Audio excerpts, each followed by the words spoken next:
క్రైస్తవులను మీ అందరూ సాక్ష్యం చెప్తుంటే నేను కూడా సాక్ష్యం చెప్పాలి అని చెప్పేసి ఇప్పుడే నేను అనుకున్నాను.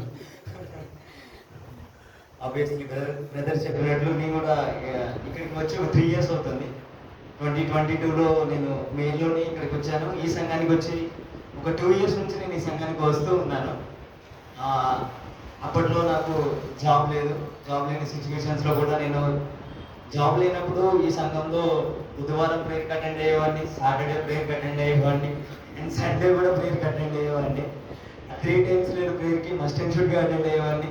మంత్స్ తర్వాత జాబ్ ఆ టైంలో ఫిలిప్ అన్నయ్య చెప్పే మెసేజెస్ కానీ, తర్వాత ఇంకా బ్రదర్స్ చెప్పే మెసేజెస్ కానీ, తర్వాత ప్రతి ఒక్కళ్ళు ఎవరైతే క్రీస్తు ప్రేమ వాళ్ళు పొంది ఉన్నారో వాళ్ళ ద వే ఆఫ్ ఎక్స్ప్రెషన్స్లోని నాకు చెప్తూ ఉండేవారు, నువ్వేం బాధపడద్దన్నా, నీకు జాబ్ వస్తుంది, నువ్వేం ఆలోచించగలనా అని చెప్పేసి. అంటే మనందరిలో 1% మనోహర్ ఇక్కడే ఉన్నాడు అన్నాను. మేబీ అసలు టెన్షన్ పడక, ఎప్పుడు టెన్షన్ పడకనన్నా, నువ్వు కంపల్సరీ దేవుడు నీకు ఊహించిన దానికంటే నీకు ఎక్కువే చేస్తారు అని చెప్పేసి అని ఎప్పుడు చెప్తూ ఉండేవాడు.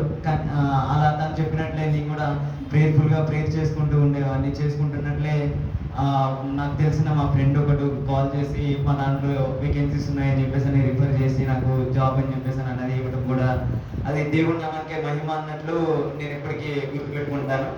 అదేవిధంగా నన్ను లాస్ట్ ఇయర్ నుంచి ఈ ఇయర్ వరకు కాచి కాపాడి నాకు ఒక నూతన సంవత్సరాన్ని దేవుడు మరొక బహుమానంగా ఇచ్చిన దానిని బట్టి దేవునికి కృతజ్ఞతగా వందనం చెల్లించుకుంటున్నాను.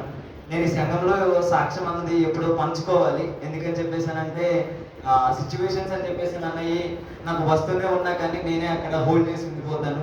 కానీ అలా కాకుండా ఈరోజు సంఘంలో సాక్ష్యం అని చెప్పేసి నన్ను పంచుకోవాలి నేను అని చెప్పేసి అని ఈ సంఘంకి వచ్చుకుంటా వాక్యం ద్వారా బలపడుతూనే ఉన్నాము. తర్వాత నార్మల్గా మోటివేషన్ అని చెప్పేసి అన్నది కూడా చర్చిలో ఉన్న వాళ్ళందరూ ప్రతి ఒక్కళ్ళు ఇస్తూనే ఉంటారు.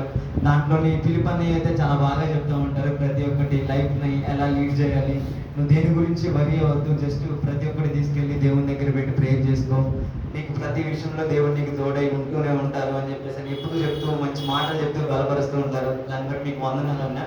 ఈ సమయం ఇచ్చినందుకు ప్రతి ఒక్కరికి కృతజ్ఞతలు చెల్లించుకుంటున్నాను. దేవుడి సాక్ష్యం దీవించును కాక. దేవుని యొద్దకు వచ్చిన వాళ్ళని ఎప్పుడు